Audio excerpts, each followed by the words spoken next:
안녕하세요. 저는 나이 40을 넘긴 이혼남입니다. 세상 사람들 점점 이기적으로 변해가고 정의라곤 찾아볼 수도 없는 세상이 되었다고 많이 안타까워하시는 분들 많은데요. 분명 세상이 많이 변한 건 맞아요. 그런데도 그 안에서 또 기막힌 운명이 있고 놀랄 만큼 천사 같은 분들이 존재한다는 것도 명백한 사실이에요. 제 사연은 감사한 분에게 제 진심이 닿기를 바라는 마음으로 써보려고요. 지금부터 제게는 인생에서 가장 아름다운 시기였고 앞으로도 그렇게 기억될 그날의 이야기를 들려드릴게요. 저는 아주 심성착한 아내와 결혼을 했습니다. 아내는 요양병원에서 일하는 간호사였어요. 간호사인 아내가 어르신들을 대하는 모습이 너무 천사 같아서 한눈에 시선을 빼앗겼었습니다.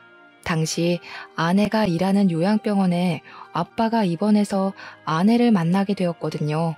그때 아빠는 간질환 문제로 집에서 관리가 어려워 전문 요양병원으로 입원한 것이었어요.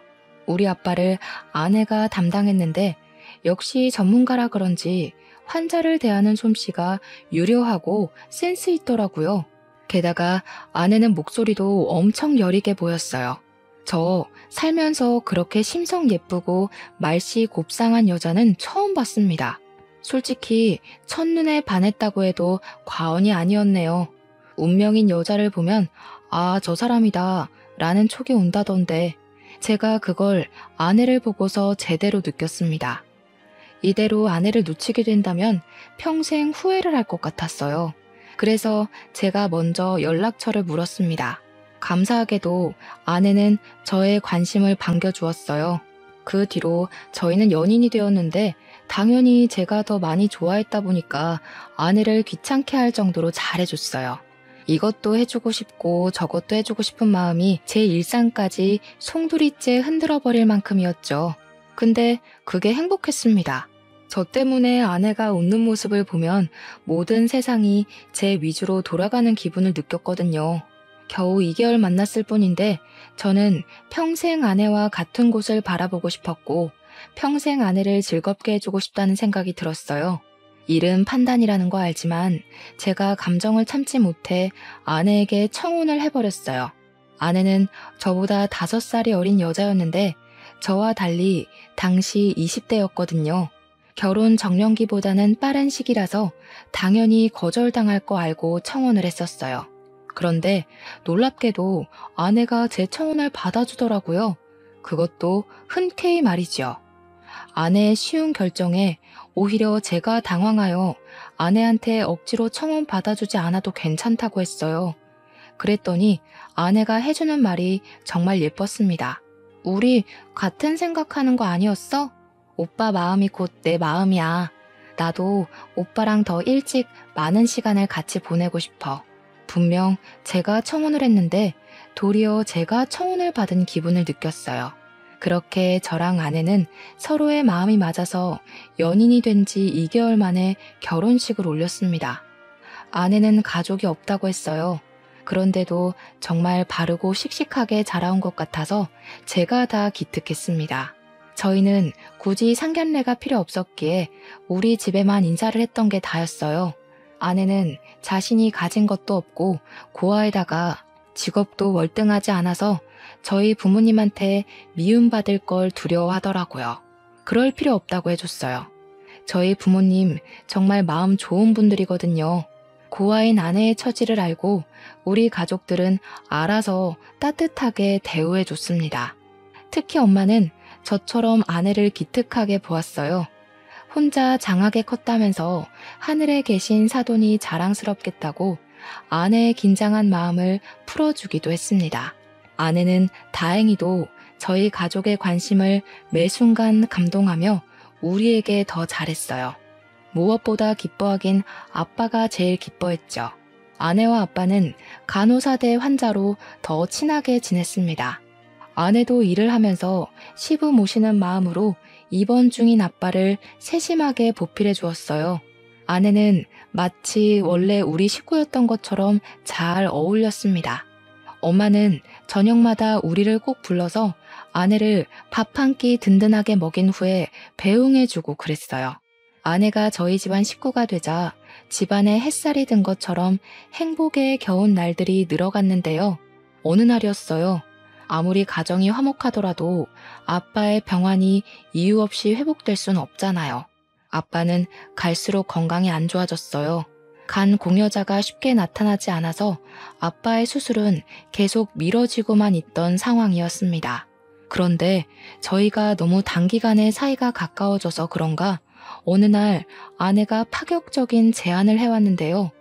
아빠 병실로 우리 식구를 전부 모아놓고 얘기를 해주더라고요. 제가 아버님께 간 이식을 해드리고 싶어요. 아버님 더 늦으면 정말 고비일 수 있거든요. 제가 간 이식하는 거 허락해달라고 불렀어요.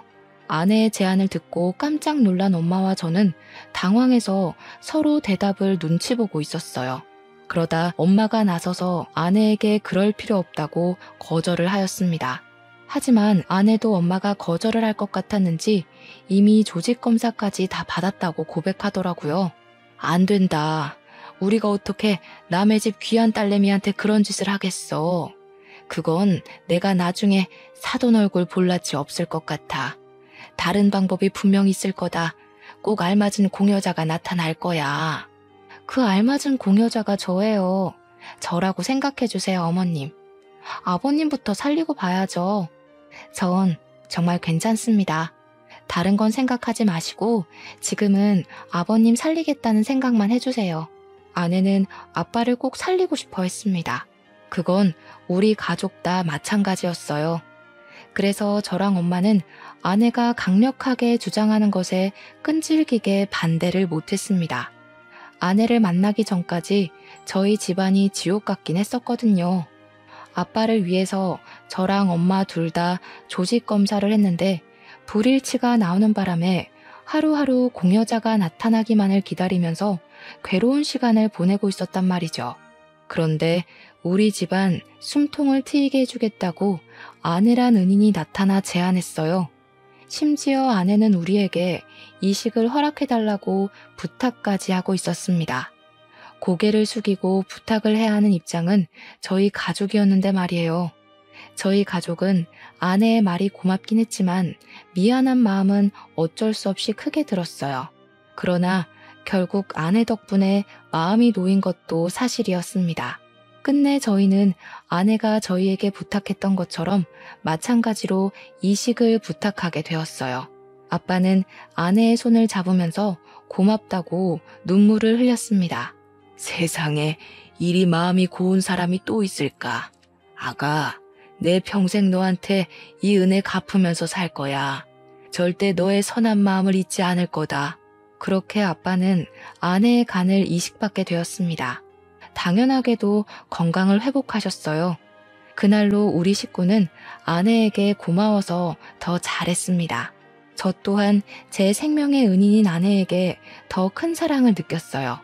이렇게 큰일을 해준 아내한테 그저 고맙다고 인사만 하는 건 도리가 아닌 것 같았는데 그걸 아빠도 마찬가지로 생각을 했던 건지 아내에게 깜짝 선물을 해주었는데요.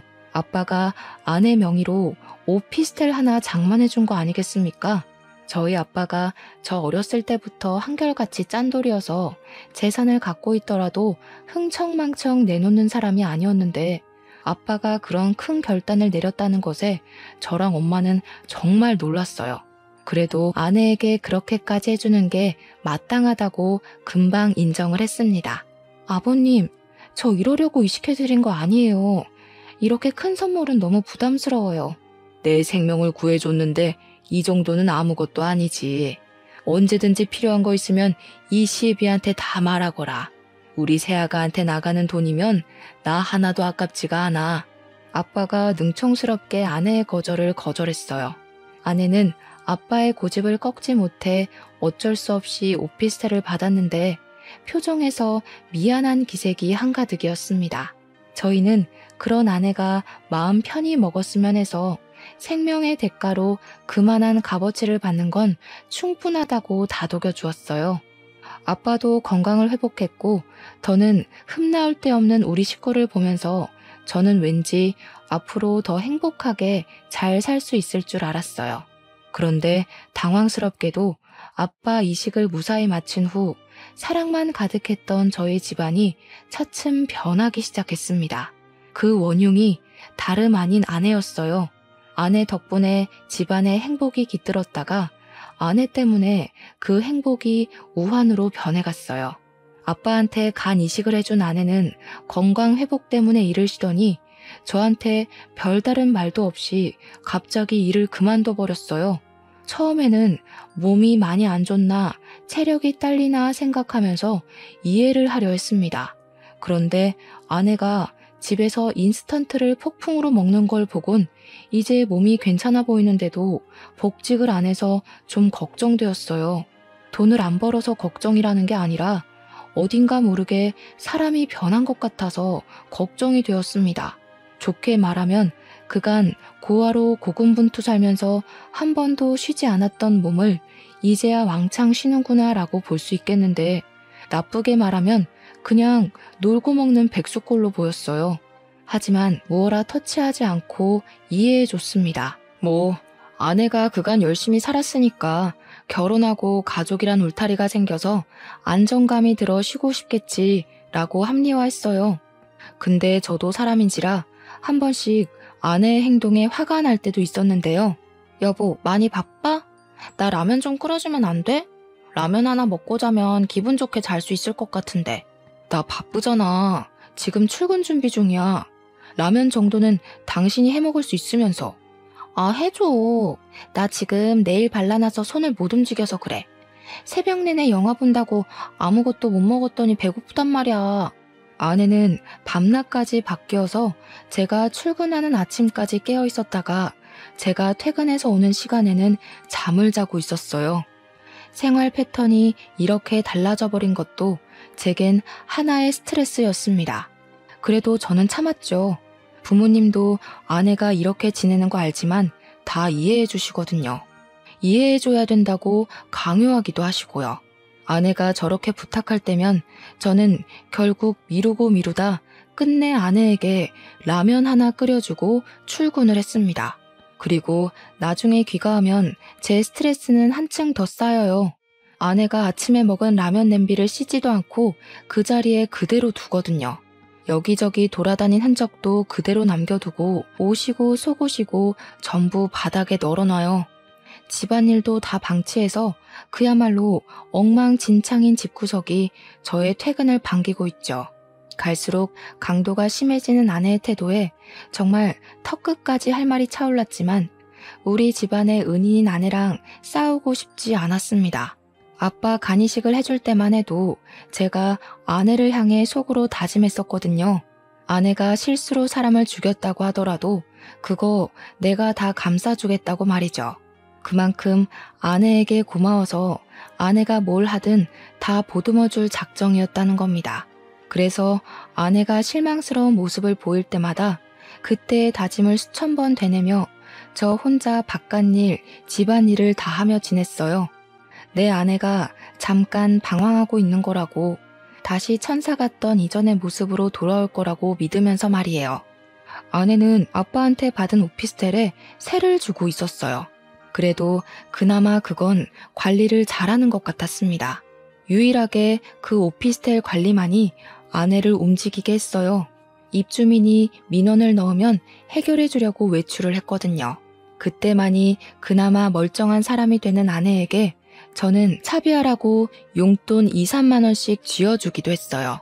그거라도 열심히 해야지. 안 그럼 아내가 완전히 망가질 것 같았거든요. 그러나 조금이라도 아내가 나아지길 바랬던 저의 바램은 끝내 산산조각이 나고 많은 일이 생겼는데요.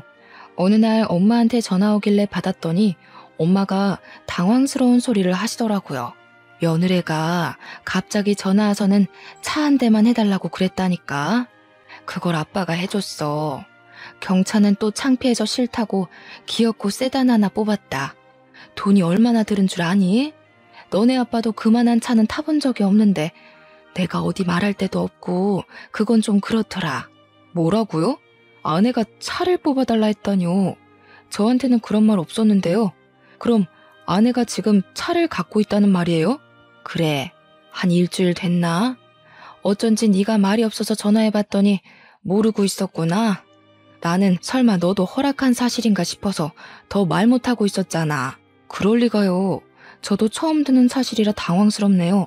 아니, 근데 아빠는 그걸 왜 해줬대요? 아빠도 아내가 일 안 다니는 거 아시잖아요.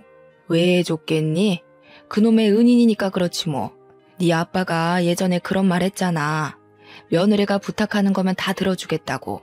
당연히 생명을 구해준 사람인데 그런 마음 들겠지. 그런데 며느리가 어딘가 모르게 달라진 것 같아서 그래. 원래 이런 거 무턱대고 바라는 애 아니지 않았어? 당연히 아니었죠. 제가 아는 아내도 부모님이 아는 아내도 무례한 요구를 하는 사람이 아니라는 걸 알고 있습니다.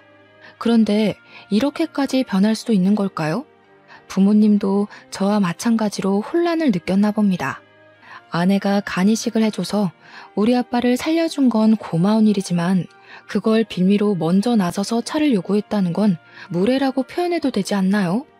적어도 저한테는 얘기해 줄 수 있었던 거잖아요. 물론 아빠의 생명과 오피스텔 값은 비교할 수 없죠. 그래서 오피스텔 외로 뭘 더 해줄 순 있어요. 그런데 아빠가 알아서 주는 게 아닌 아내가 먼저 아빠한테 요구했다고 하니까 그건 좀 기분이 언짢았다는 겁니다. 저한테 먼저 얘기를 했다면 좋게 좋게 풀어서 아내가 차를 살 수 있도록 도왔을 거예요. 지극히 제 기준인데 저는 아내의 행실이 잘못되었다고 생각했어요. 아내 오면 대화를 해봐야겠다고 생각하고 엄마 전화를 끊었습니다. 그런데 제가 퇴근하고 집에 왔는데도 집안이 컴컴하기만 할 뿐 어디에도 아내가 없는 겁니다. 평소처럼 자고 있는 것도 아니더라고요. 그래서 아내한테 전화를 걸었어요. 마침 다 왔다고 하대요. 바깥에 나온 김에 다른 일을 보느라 늦었다고 5분 뒤에 도착한다더라고요. 저는 집을 내려가 건물 입구에 서서 기다렸어요. 아내한테 차가 있다면 차를 타고 올 거니까요. 그 모습을 보고자 시계만 보면서 대기하고 있는데 정확히 5분 정도 뒤에 세련되고 무난한 검은색 세단이 건물 입구로 가까워 오는 겁니다. 그걸 가만히 쳐다보고 있었어요. 그런데 그 차가 건물 안 주차장으로 안 들어오고 입구와 조금 떨어진 곳에서 세워지더라고요. 그리고 그 차에서 아내가 내리는 거 목격했습니다. 저는 바로 몸을 숨겼어요. 그리곤 또 복잡하게 머리를 굴렸죠. 아내가 당연히 운전석에서 내릴 거라는 생각했는데 제 예상과 달리 조수석에서 내렸다는 것이 저를 혼란스럽게 만들었습니다. 분명 엄마 말로는 아빠가 아내한테 차를 사줬다고 했거든요. 그게 저 차가 아닌 건가? 라는 생각도 들었어요. 그렇다면 저 차는 뭐고 또 저 운전자는 누구지? 그것까지 궁금해지더라고요. 저는 끝까지 아내 앞에 모습을 드러내지 않고 그 차 번호만 찍은 뒤 집으로 올라갔습니다. 그리고 얼마 뒤 들어오는 아내에게 엄마한테 들었던 사실을 물어봤어요. 응, 내가 아버님한테 사달라고 했어. 모르고 있었어? 나는 아버님이나 어머님이 당신한테 말한 줄 알았는데. 우리 부모님 원래 입 무거운 거 알잖아. 그래서 차는 왜? 당신 일도 안 하면서 차가 왜 필요한데? 뭐야, 말 서운하게 하네. 일 안 하는 사람은 차 있으면 안 돼? 나도 다 필요해서 차 달라고 한 거야. 설마 아까워서 그래? 나한테 이 정도도 못 해줘? 내가 아버님 은인인데? 그게 아니라 적어도 나랑 의논할 순 있었잖아. 내가 당신 차 사지 말라고 종용하겠어? 그냥 당신이 갑자기 차 사달라고 아빠한테 얘기를 해버리면 아빠가 당황할 수도 있고 오해해서 나쁘게 볼 수도 있으니까 그런 거지. 아버님이 날 나쁘게 볼 게 뭐 있어? 나쁘게 봐서도 안 되지. 나는 엄연히 생명의 은인인데. 그리고 아버님이 갖고 싶은 거 있으면 다 말하라고 했어. 이날 저는 무언가 잘못되어 가고 있다는 걸 아주 크게 느꼈습니다. 아내가 우리 아빠한테 간이식해준 걸 권리로 이용하고 있다는 걸 깨달았어요. 왜 일이 이렇게까지 꼬여버린 건지 모르겠더라고요. 무척 당황스러웠던 저는 저도 모르게 지금 우리 아빠 이용하는 거냐고 아내에게 화를 내버렸습니다. 그러자 아내가 그런 제 모습을 서운해하며 삐쳐서는 방으로 들어가 버렸어요. 그 바람에 아내한테 차는 어쨌고 얻어 타고 온 차는 뭐냐는 걸 묻질 못했어요. 그날 밤은 저도 머리가 너무 지끈거려서 다른 방에서 잠을 잤습니다. 결혼하기 전만 해도 우리 사이가 이렇게 빨리 틀어질 거란 생각은 못했는데 역시 결혼하기 전 상대방과 사계절을 함께 해보라는 어른들의 말씀을 들을 걸 그랬나 후회가 되었어요.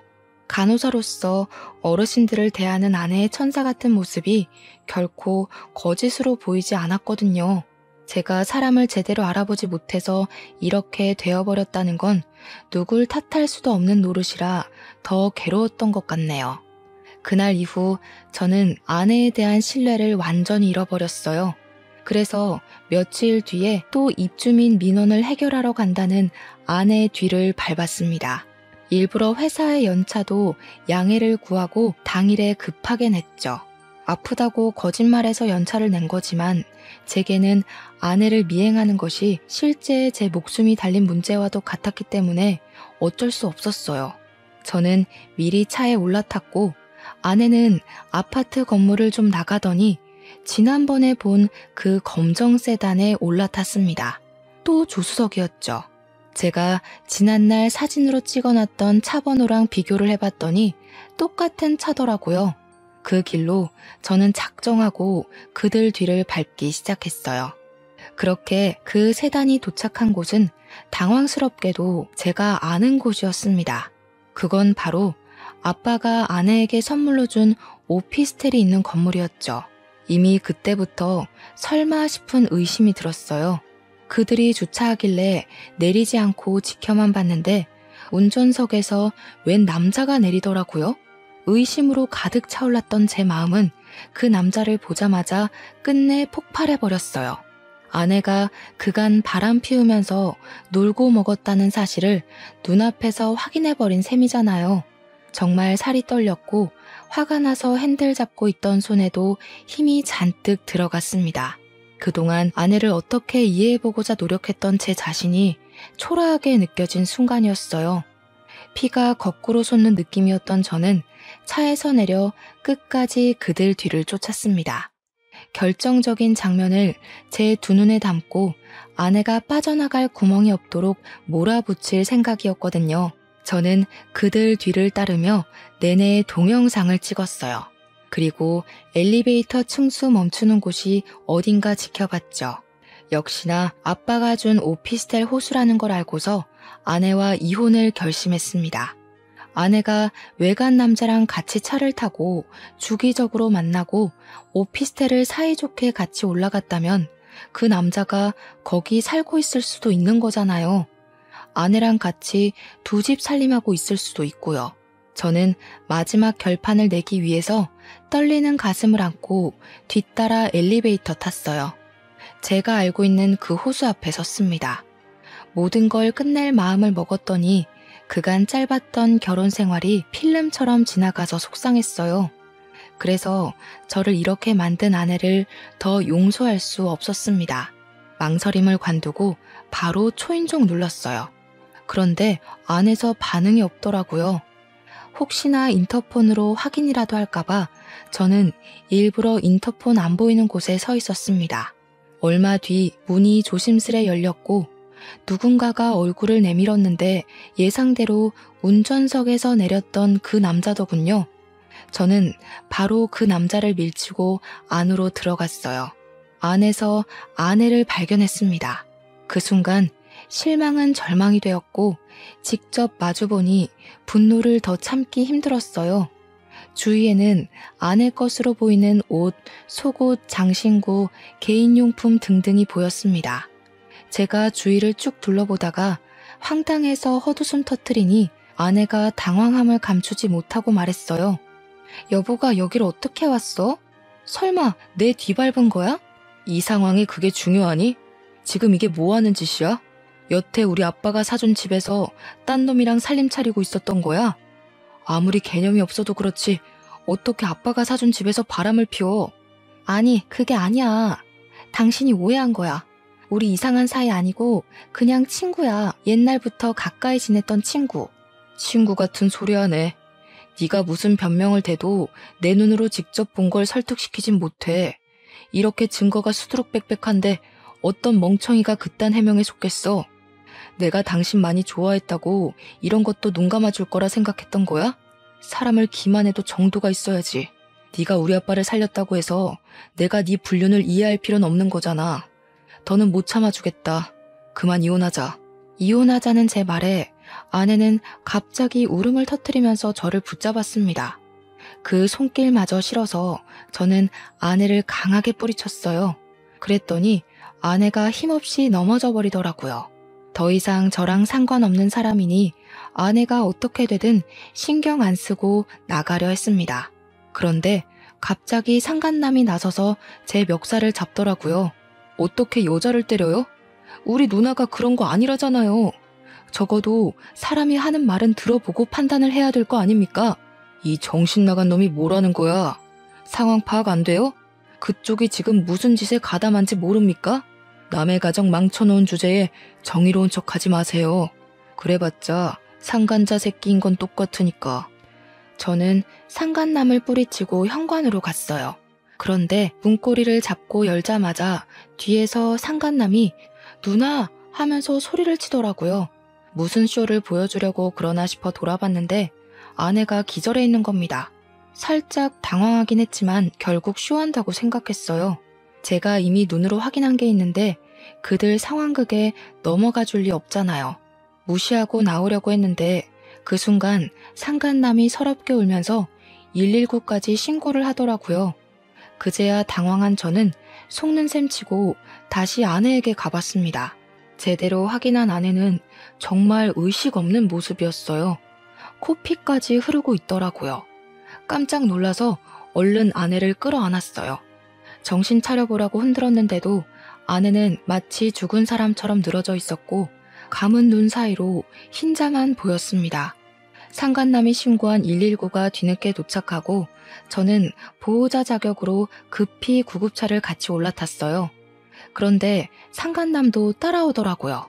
아무리 급박한 상황이라도 저는 눈물까진 안 흘렸는데 상간남 혼자 구급차 떠나가라 울면서 아내 손을 꼭 잡고 있는 겁니다.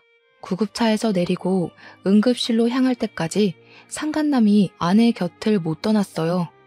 처음엔 저도 정신없어서 상간남의 존재를 신경 써줄 여력 안 되었지만 나중에는 심기에 거슬리더라고요. 그래서 사람들 못 듣게 작은 목소리로 상간남한테 꺼지라고 했습니다. 사람 많은 데서 괜히 개망신당하고 싶지 않으면 그만 가시죠. 아무리 저랑 아내가 이혼할 사이라곤 하지만 저 아직 아내 남편이에요. 지금 그쪽 상당히 선 넘고 있거든요. 상간남은 아직도 아내 때문에 눈물을 흘리고 있었어요. 곧 울음이 범벅된 얼굴로 저를 째려보면서 제 멱살을 잡더군요. 기가 찼습니다. 지금 당장 멱살을 잡고 싶은 입장은 저인데 되레 저를 상간남 취급하듯 노려보는 상간남이 황당했어요. 그때였습니다. 간호사가 와서 아내 보호자를 찾았어요. 그래서 저는 상간남을 밀어내고 바로 손을 들려고 했죠. 그런데 그것마저 상간남이 먼저 손을 들면서 먼저 나서더라고요. 결국 인내심이 바닥으로 떨어진 저는 상간남에게 성질을 내려고 이봐요 하고 불렀습니다. 그런데 그 순간 상간남이 간호사한테 자기를 소개하는 말 때문에 당황해서 말문이 막혀버렸어요. 가족분이세요? 환자분이랑은 무슨 관계세요? 남동생이에요. 우리 누나 어떻게 됐어요? 지금 바로 수술 들어가는 거예요? 보호자는 어디서 기다리면 되죠? 상간남이 정신 못 차리고 간호사를 졸졸 따라갔습니다. 저는 그 자리에 멍청하게 서 있다가 뒤늦게 걸음을 뗐어요. 저 멀리 앞장서서 수술 동의서에 사인하는 상간남을 멀찍이 지켜봤어요. 남동생이라니 아내는 분명 저랑 결혼할 때 고아라고 했습니다. 그런데 갑자기 남동생이 웬 말인 건가 싶었어요. 뜻밖의 상간남의 정체에 상당히 혼란을 느꼈죠.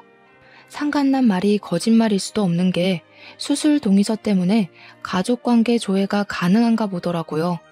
심지어 아내랑 이 상간남이랑 그 병원을 자주 방문했는지 이력에 남아 있었다는 것에서 저는 상간남이 아내의 남동생이 맞다는 걸 더 의심할 수 없었어요.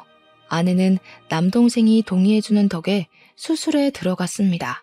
저랑 그 남동생 둘이 수술실 앞에 덩그러니 남아 있었어요.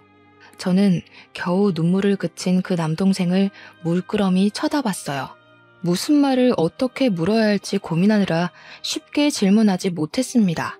그런데 제가 묻기도 전에 남동생, 그러니까 저한테는 처남인 그 남자가 알아서 말을 해주더라고요.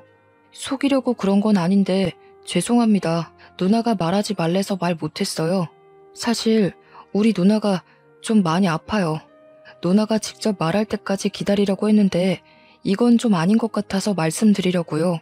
처남이 해주는 아내의 실체는 제가 전혀 알지 못했던 사실들이었고 충격에 입을 다물 수 없었어요.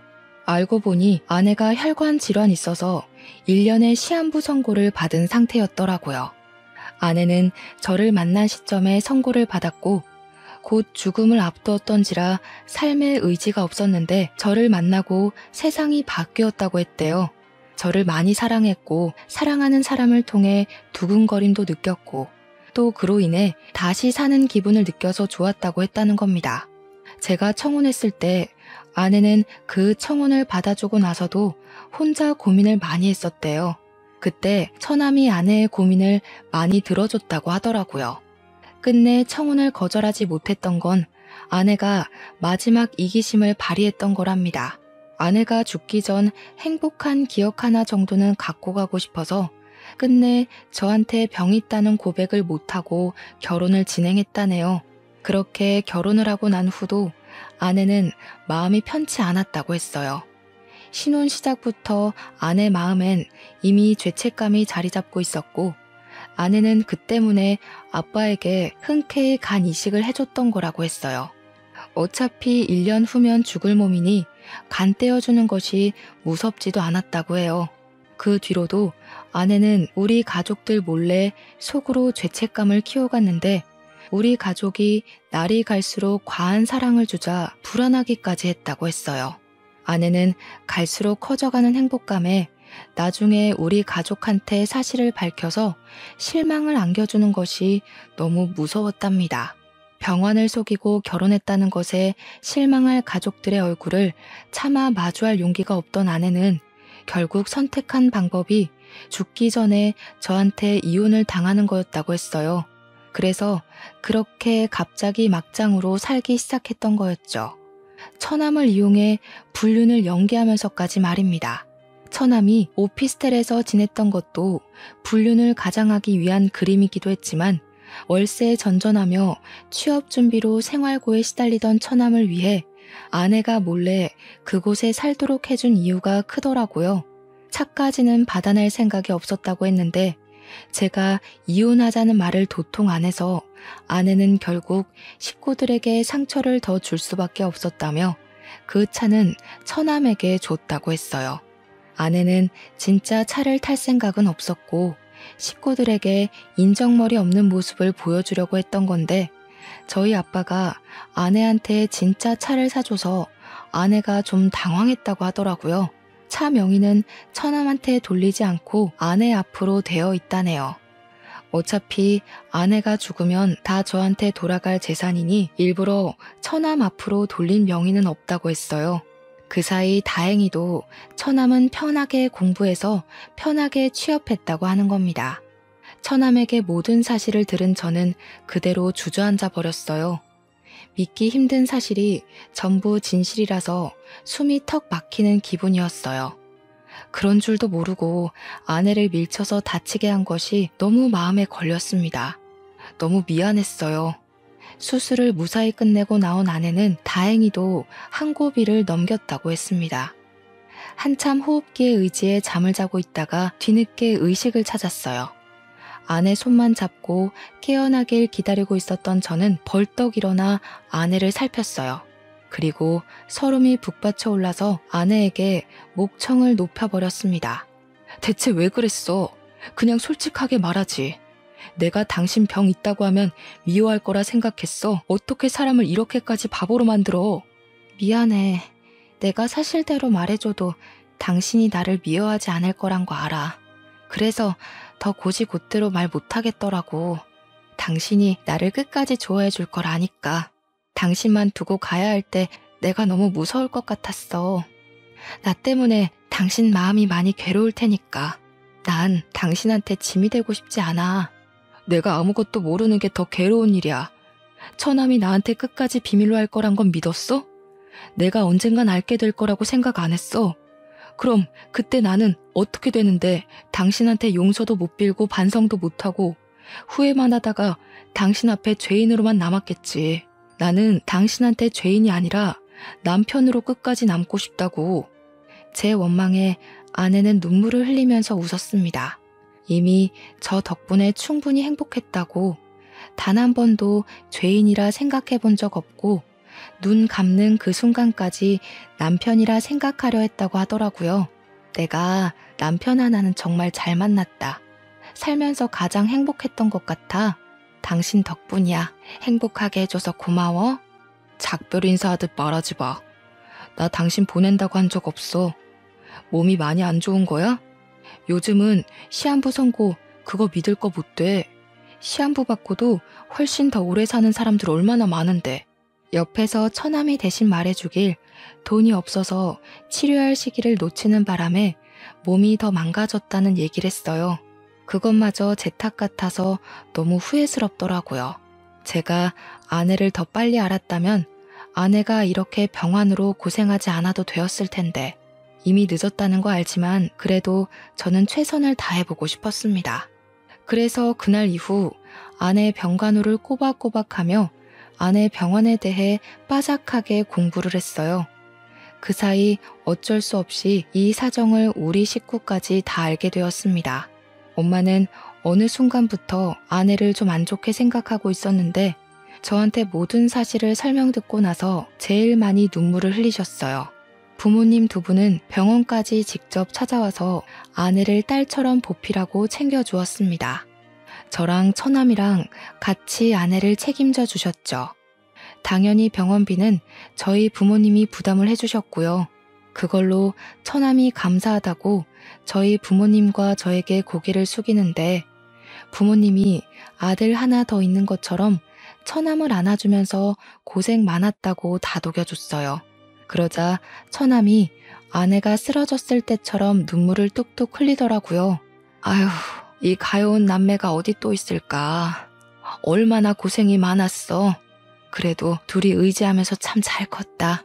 남동생이 든든하게 누나 지켜주고 있었으니 누나도 이만큼이나 잘 버텨온 거야. 앞으론 우리가 도와줄 테니까 마음 단단히 먹어요. 그래야 누나가 더 힘내서 치료받지. 고맙습니다. 저희 누나 대신 평생 은혜 갚으면서 살게요. 정말 고맙습니다. 끊어질 뻔했던 가족 간의 인연은 더욱 끈끈해져서 보기 좋은 모습을 띄었어요. 처남도 우리 가족 덕분에 긍정적인 기운을 많이 받았고 하는 일 방해받지 않고서 열심히 근무도 했습니다. 아내도 저와 부모님의 설득에 못 이겨 치료를 받아보겠다고 했어요. 제가 여기저기 수소문해도 아내의 상태는 더 이상 가망 없다는 말만 들었으나 치료를 해볼 순 있다고 해서 포기하지 않았습니다. 저희는 일부러 병실에 달력을 걸지 않았어요. 아내가 날짜를 모르도록 하고 싶었거든요. 실제 아내는 오늘이 무슨 요일인지 한 해가 끝나기까지 얼마나 남았는지를 모르고 생활하였습니다. 외출이 가능해서 저랑 데이트도 종종 했고 처남을 데리고 가까운 곳으로 가족여행도 다녔어요. 아내는 갈수록 웃는 날이 늘어갔고 얼굴에 혈색이 도는 것이 꼭 건강을 되찾은 사람처럼 보였어요. 그럴 때면 말이 안 된다는 거 알지만 아내의 병환이 완치가 된 게 아닌가 하는 희망을 품었습니다. 그러나 아내가 예고 없이 기절을 하는 건 막을 수 없었고 한 번 쓰러지면 의식을 찾기까지 걸리는 일자가 점점 늘어나는 것도 아내의 상태를 자각하게 만들었어요. 저는 주로 아내 곁에서 취침을 했지만 생필품 때문에 한 번씩 집에 들르곤 했는데 그때마다 죽도록 참았던 눈물을 쏟았어요. 아내 앞에서는 희망을 주고 미래를 계획하면서 평생 함께 할 수 있다고 약속을 해줬지만 저는 알고 있거든요. 아내 몸 상태가 얼마나 악화되어 가고 있는지 말이에요. 아내를 떠나보낼 준비가 도통 안 되는데 선고받은 시간은 점점 다가오고 날짜를 알고 있는 저희만 갈수록 표정 관리가 어려웠습니다. 어느 순간부터 아내도 제가 집에만 가면 울고 온다는 걸 아는 것 같더라고요. 그럴 때마다 말없이 저를 안아주면서 해주는 말이 있었는데요. 옛날엔 내가 당신 손잡고 우리 식구들 앞에서 눈을 감는 게 너무 무서웠는데 이제는 꿈을 꿨던 것처럼 기분 좋게 떠날 수 있을 것 같아. 고마워. 사랑해. 아내 앞에선 울고 싶지 않은데 저도 어쩔 수 없는 사람인지라 아내와 이별이 가까워오니 이성을 바로잡기가 힘들었어요. 언젠가부터 아내는 안 울었는데 제 눈물은 수돗물처럼 줄줄 흘렀습니다. 그런데 이런 저희를 하늘에서 안쓰럽게 여긴 건지 제 아내에게 작은 기적이 생겨났어요. 아내가 선고받은 1년의 기간이 이미 지났는데도 아내가 저희 곁을 떠나지 않았다는 겁니다. 당연히 섣부른 기쁨일 수 있기 때문에 일부러 날짜를 넘겼어도 티를 내지 않았어요. 그런데 일주일이 지나고 2주일이 지나고 한 달이 지나도 아내는 저희 곁을 떠나지 않았어요. 그것에 놀란 저는 이 사실을 밝혔고 식구들 또한 전부 놀라서 아내에게 날짜를 가르쳐줬어요. 가장 어안이 벙벙했던 건 아내였을 겁니다. 그때 저희 가족 모두가 상상만으론 안 될 행복을 가득 느꼈네요. 의사 선생님도 잘 이겨내고 있는 아내와 진심을 다해 돕는 가족들이 있어서 일어난 기적인 것 같다고 하더군요. 이렇게 쭉 행복할 일만 있었다면 좋았겠지만 한참 기운이 좋다가 어느 순간 갑자기 아내 건강이 확 꺾여버렸어요. 그때 저희 가족들은 또 한 번의 절망을 느꼈습니다. 어쩌면 시한부 기한을 넘기기 전보다 더 큰 절망을 느꼈는지도 몰라요. 저희는 다시 으쌰으쌰 힘을 내려 했으나 이젠 정말 마지막이 다가오는구나를 느꼈을 정도로 아내는 큰 병마와 싸웠어요. 그렇게 아내는 1년 시한부 선고를 받고 1년을 더 산 뒤에 결국 눈을 감고 말았습니다. 아내는 자신에게 시간이 얼마 남지 않았다는 걸 느꼈는지 눈을 감기 10분 전쯤에 우리 식구들한테 기운내서 작별 인사를 했어요. 좋은 기억 만들어줘서 고맙습니다. 다들 저한테 은인이에요. 제 동생한테도 좋은 가족이 되어준 거 정말 감사해요. 꼭 잊지 않을게요. 가족들에게 끝인사를 한 아내는 제게 개인적으로 더 행복했으면 좋겠다는 말을 하고는 잠을 자듯 그렇게 눈을 뜨지 못했습니다. 우리 식구는 그 자리를 한동안 뜨지 못하고 정말 많이 오열했어요. 사람이 숨을 거두고 나면 인체 중 청력 기능이 가장 늦게 죽는다고 하더라고요. 저는 끝까지 아내의 손을 잡고 울면서 사랑한다는 말을 많이 해줬네요. 그 뒤로 저는 공허한 시간을 보냈어요. 아내 앞으로 된 사망보험금이 전부 제게로 왔고 아내가 아빠한테 받았던 재산도 전부 저한테 상속되었습니다. 아내는 정말 저희 가족한테서 조금도 욕심낸 것이 없었고 가져간 거라곤 저희들과 함께한 추억밖에 없었죠. 첫인상부터 천사로 보였던 아내는 끝까지 천사가 맞았네요. 제게 곁에 잠깐 머물다간 하늘의 소유물이었다고 위안을 삼고 있습니다. 잠깐이었다고 하더라도 저는 아내를 절대 잊지 못할 겁니다. 아내에 대한 그리움이 너무 강해서 재혼 생각은 전혀 안 하고 있어요. 그리고 아내랑 헤어졌다고 해서 홀로 남은 처남과 남처럼 지내고 싶진 않았어요. 가족이 되어주고 싶어서 처남을 근근히 챙기고 있습니다. 저희 집에 2주에 한 번은 와서 같이 밥을 먹곤 해요. 원래 아내 것이었던 오피스텔이랑 차는 제가 처남 명의로 돌려주었어요.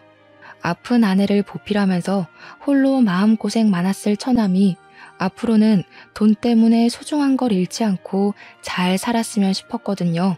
심지어 아빠는 아내에게 갚을 평생 은혜를 처남에게 대신 갚아줄 생각인가 보더라고요. 아내한테 그랬던 것처럼 처남에게도 뭐 필요하면 언제든지 말하라면서 든든한 부모가 되어주셨어요. 저희가 여전히 끈끈하게 살고 있다는 걸 아내가 보고 좋아해줬으면 좋겠네요. 아마 아내의 심성이라면 분명 저희 가족의 행복을 더 빌면서 앞길이 순탄하도록 보좌해주지 않을까 싶어요. 언젠가 다시 만나게 될 아내를 생각하면서 이만큼 사연을 써보았습니다. 이 글을 아마 아내에 관한 저의 마지막 기록이 될 것 같네요. 들어주시는 청취자분들이 계셨기에 제게 이렇게 아내의 기억을 또 한 번 떠올려 봅니다. 너무 감사하고요. 부디 다들 건강하게 오래오래 행복하셨으면 좋겠어요. 고맙습니다.